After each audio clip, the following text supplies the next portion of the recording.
Well, thank you, Lily, for joining me today. I just wanted to introduce you real quick. Lily Ramirez from OnBe. And Lily, just a little bit, before we jump into our discussion, I was going to talk a little bit about your and I's history, because we kind of go way back. We do. Prior to OnBe and prior to ScrapRight. Many years, many decades. Yeah.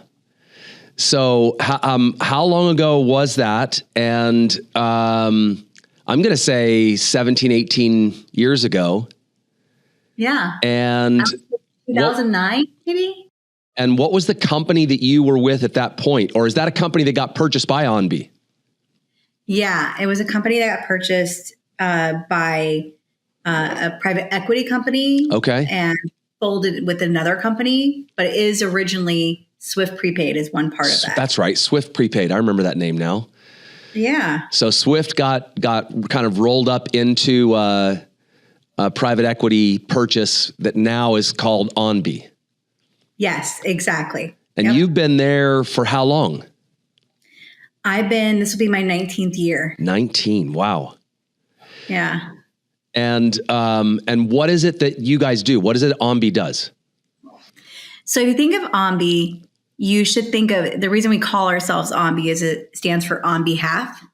So we're basically a payouts company. Okay. So a fintech that specializes, our niche is payouts. So think of a corporation or a company that needs individuals. That's all we cater to. So the payments are on behalf of whoever that company is. Exactly. So that's where the name comes from. I didn't know that. That's great. That's good. That's good to know. Yeah. And I think about us like this, we're in a lot of different payment programs. Yeah. But no one knows who we are. And that's purposeful. Okay. Right? We want to recognize that we are not supposed to be known, but we're supposed to support our clients based on what their requirements are for a program. And they should not know us. We shouldn't be in, complaints. We shouldn't be in regulators' mouths. We should be unknown and unseen. Yeah. Nice. So just a supporting business that takes care of payments on behalf of whoever it is that's making the payment. Exactly. Yeah, that's awesome. That's nice. And in my industry, you've actually had some experience working with this industry for a while. Yeah. And I think it really started in around 2011, 2012, right after we had our kind of interaction. Yeah. Very large yard owner, let's just call it. What do you guys call a larger group of yards? Like somebody that has like 100 yards or 80 yards? Yeah, could be could be a processor, or just could be a much larger organization that owns a lot of scrap yards, but could be considered a processor at that level or not. Just depends on what they do. Yeah. That makes sense. So for us, our kind of entrance into this was when US Bank was servicing a lot of payment schemes, and they started to roll out the need for social security numbers, which of course no one felt comfortable with. Yeah, right. So that's kind of when we entered and had a legal opinion that social security numbers were not needed with these payment program types. So let's talk about that for a minute, because that would be like one of the primary concerns that probably would come up at a scrapyard for making a decision to make these payments, these non-cash payments, which is what we're talking about today, right? Making a payment via MasterCard, Visa, prepaid, that their concern might be that their customers might feel like they're going to have to share a bunch of information that could potentially turn into a 1099 or something like that. Exactly. I think what, is really important is that there are requirements sometimes for companies to do that. Yeah. Okay. Right. but not in this use case. And because, it really is about the security of the payment. Like, it's not going to questionable people. It's not supporting questionable businesses. Yeah. A lot of people believe a social security number covers that, but it really doesn't, right? And so for us, we know that you guys are gathering identification Sure. on each of these users, right? Yeah, right.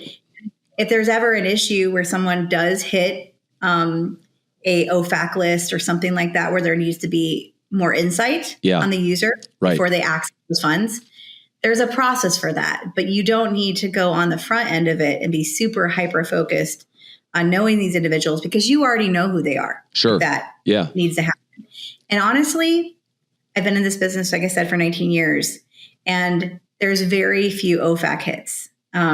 Usually an OFAC hit occurs when someone's trying to be funny, and they're trying to make a name that's funny. And we've seen that once in a while in our history. Yeah. But it doesn't happen very often. And your individuals aren't going to want to draw unneeded attention to their profile. Right? Well, So I can remember first starting out in this industry, I can remember that a lot of people would put the names of an individual, and this is kind of funny along the lines of what you're talking about.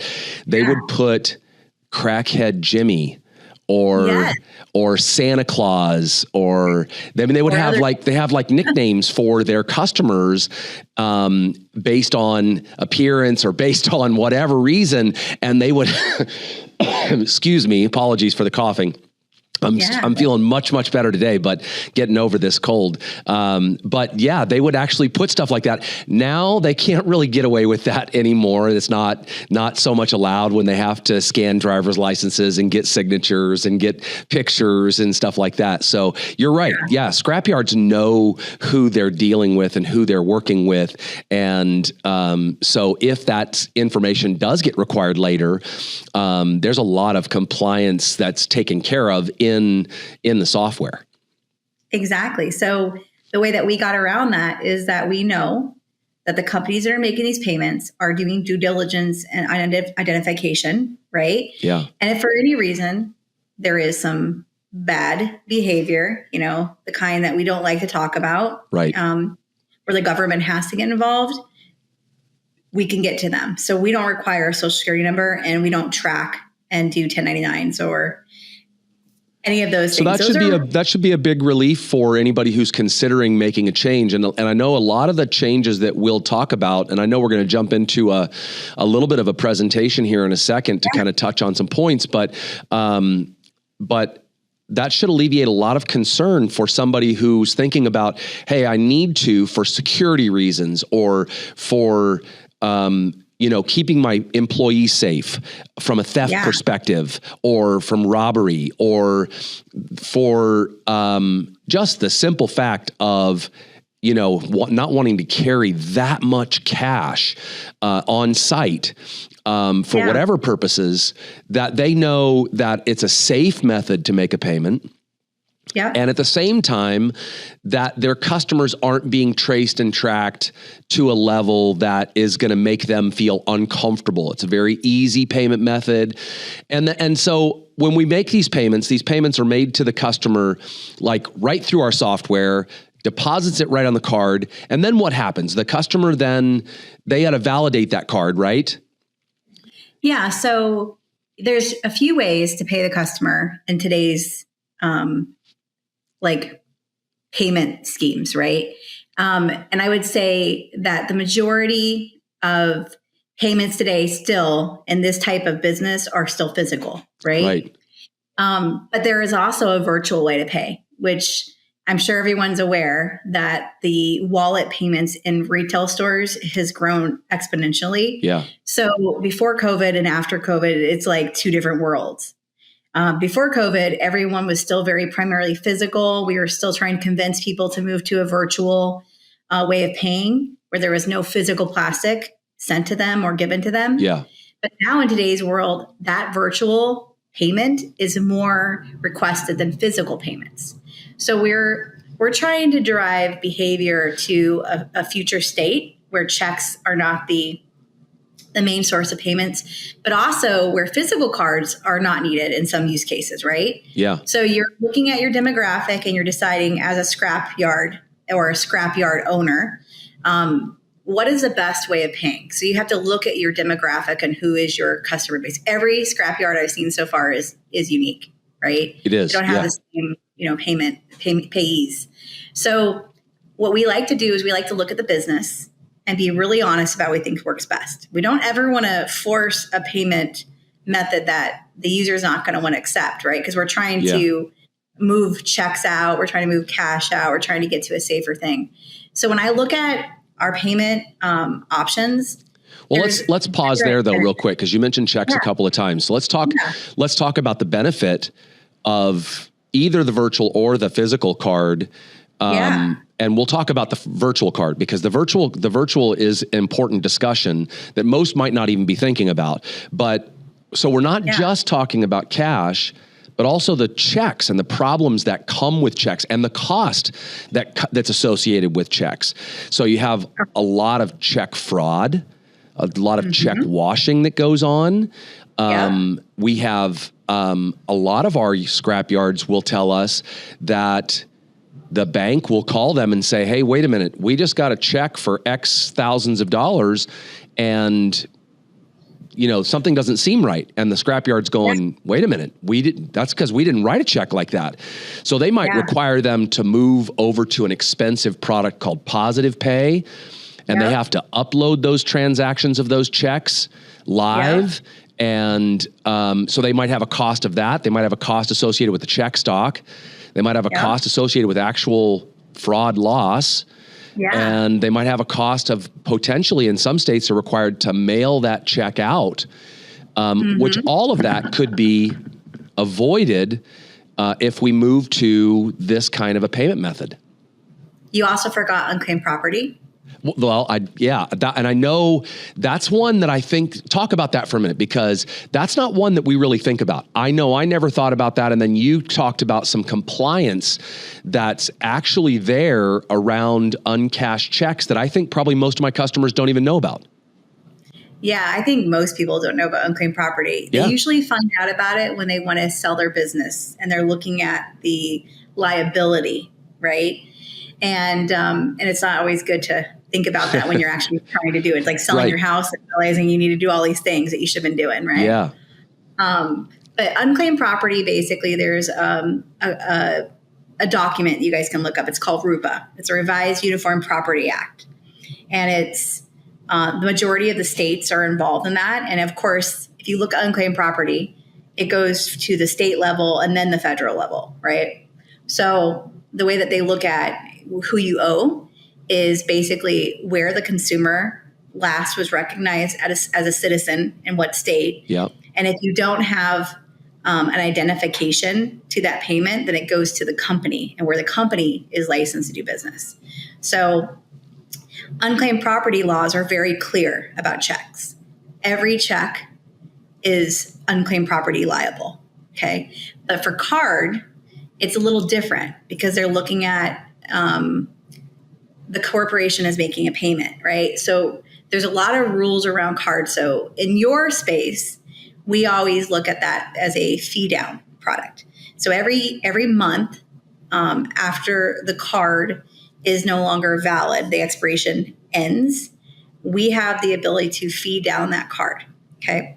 In your space, most of the people are going to spend that money as fast as possible. Sure. So we don't have a lot of unclaimed property. Yeah. But for checks, it's either cashed or it's not. For cards, it's going to be there's $1 left or 50 cents. And that will most likely require no unclaimed property because it's within the minimum threshold that we can keep as our margin, which makes this product work for everybody because we're not making our money off of unclaimed property off of the unused funds because there will be very little left. We make our money on when the users are spending the card. So we really want them to spend the card. That's our goal in this market. But it takes away the unclaimed property requirement for these yards because checks are either cashed or not. Right. And when we're talking about, so I know a lot of times when we're talking about a scrapyard, we're thinking of like the peddlers coming through, and we're talking about a $35 ticket or a $125 ticket. But sometimes we're also talking about business to business transactions, and we can actually pay. So instead of going ACH or check, we could also use this payment method to pay them. And then those businesses can swipe those funds directly over to their bank account. Exactly. They can move it immediately. And the nice part about this is that if you're a business getting paid, this is very common. So I'm not sure if you guys are aware, but in the insurance space or in the space where like there's hotels with like hotels.com, when you're buying a hotel room from them and they have to pay the hotel, they're doing that on a virtual card today. So they're actually, so you're paying hotels.com $195 for that room. And then they have to pay the hotel, let's call it $175 because they make some margin. So in real time, as soon as that room's booked, the hotel is also paid the full value. So before you even get there, they've already gotten their money in a virtual card form. And then, a lot of companies will just take that and they do it where it goes right into their merchant, book, right? It's transferred off the card into this account. So when you think about our product, we do the same thing. We can give a virtual or a physical card to these businesses, but we add one special thing. We give them the ability to move that money off of that card into their bank account in real time, either through ACH or push to card. Yeah, that is a game changer, really, because it makes that whole process so much smoother and streamlined. And ACH is not instant. Yeah, so exactly. so like if a business to business, like if I'm going to ACH another business, it's 2 or maybe even 3 days before they see those funds. And if they want to go faster, then they got to go wire transfer and the costs go up accordingly, versus this is the same speed. We're talking about the same speed, but not the same cost structure.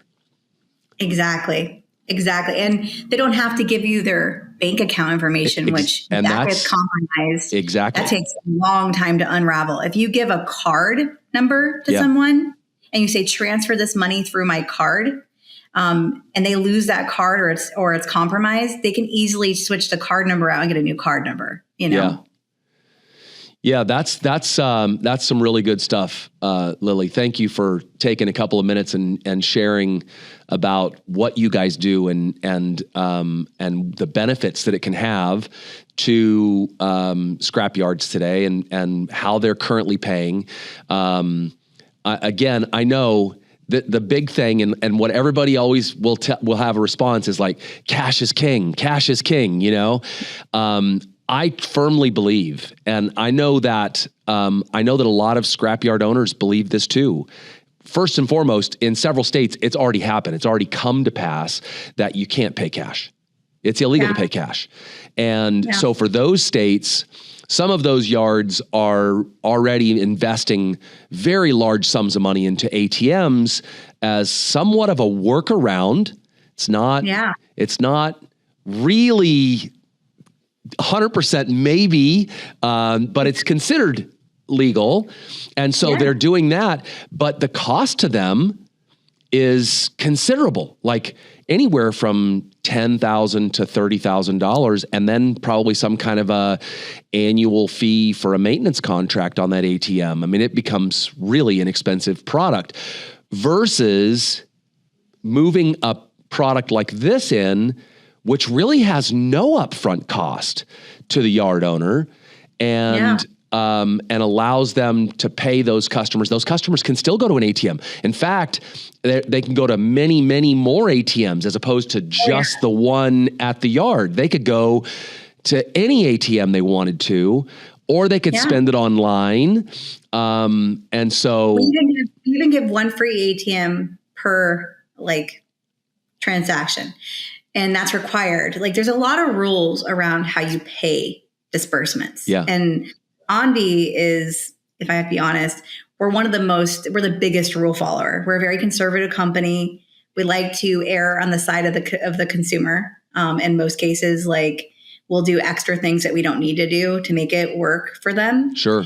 And when we look at this product, we look at it very much like a payroll card, right? Where we're not tracking them and doing 1099s, but we are trying to give them the experience, right? It feels like that. Yeah. So there's a network of ATMs that we offer a free ATM in, and then they have the right to go to that, or they can go outside a network, just like you would on your own, your own debit card, right? Exactly. And so you can go to your Wells Fargo or your Bank of America if that's your bank, or you can go outside. And if you go outside, then you have to pay more, right? Yeah. And so ours offers that same flexibility. That's a good way of comparing it. Nice. That's the first I've heard that. So I'm glad to hear that. And I think our scrapyard owners would also be glad to hear that they get that benefit. That's really good news. Okay. Let's, if you're okay, let's transition a little bit into the presentation that you've put together called, Modernize Your Scrap or Recycling Program. I don't know, I'm on the second slide. I don't know if you can see that where you are, or if you've got it pulled up on your side. But some of it's going to be stuff that you've talked about already, but some of it might not be that you want to touch on a little bit again. So. Yeah. So we're on OnBe. Is Meet that OnBe. what we're looking at? Okay. So I think what's really important for us as a company is that you have to be progressive and you have to build product, but you also have to be able to make your product that you already have safe, secure, functional, flexible. So when you look at OnBe, and this is an important part, if we were to share with you guys references, the nice part is I have had a 99% retention rate for the last 19 years. Oh, wow. So if a client leaves, it's usually because a program isn't needed anymore. Right. The business closed. They needed something a little unique. Maybe their business changed, or there was something they needed as far as a contract, which you do contracts, you know how they are, Sure. that we don't feel comfortable with. And those are usually the reasons that a client leaves us. The other thing is we service so many programs. We have so many types of programs. We call recycling, we put this in the re-commerce bucket. You're buying something from somebody that has already been purchased or sold before, right? Right. That's one of our buckets. And in that bucket, we have plasma, we have recycling, we have things like... You say plasma, you're talking like a blood bank. Yeah. Okay. Exactly. All right. It's not, the consumer type is not much different than recycling, right? Yeah. You have unbanked, you have underbanked, you have people that really need this money, right? And they need it, and you need to treat them very well with this card experience. You can't extort, erroneous things from these people. This money is very important to them, right? Yeah. So when we look at re-commerce, we're like, okay, this to me is very much the same thing, except it's metal or, materials. And so when you look at it, we do over $8 billion a year in payments. So we're not a small company. Wow. We're supporting the likes of like Verizon and T-Mobile and AT&T as part of our client base. And then you go into these re-commerce sections. There's things like, you think of Guitar Center, right? They're buying guitars. Those payments are pretty high in some cases. So we understand the re-commerce cycle user a lot better than most payment companies would. Okay. Very nice. Next is OnBe, the provider of choice. Yeah. You did, and you touched a little bit on this, it looks like already too. Yeah, I would just say that consumers want a choice. Now, cash is very attractive to this client base that you guys have because, one, they don't feel like they want to be tracked all the time with their money. Yeah. They want to be able to use it however they like, right? And they like to have complete control over that experience. Yeah. So when we give a payment, you could just give somebody access to an ATM and cash, but there's not a lot of security in that either. If you think of peddlers, and by the way, I live in California. We have a really big population of underdeveloped users, unbanked, underdeveloped, really nervous people about how they're getting paid. Yeah. And, most people they're aware that if they get a check, they're going to have to pay some kind of fee to cash it. They don't have a bank. Right? Yeah, right. So our products will give them access to spend it right away. So as soon as they get that card, they can spend it anywhere they want. We're not going to be sharing that information of where they spend it with you guys. We can do it in aggregate for your yards.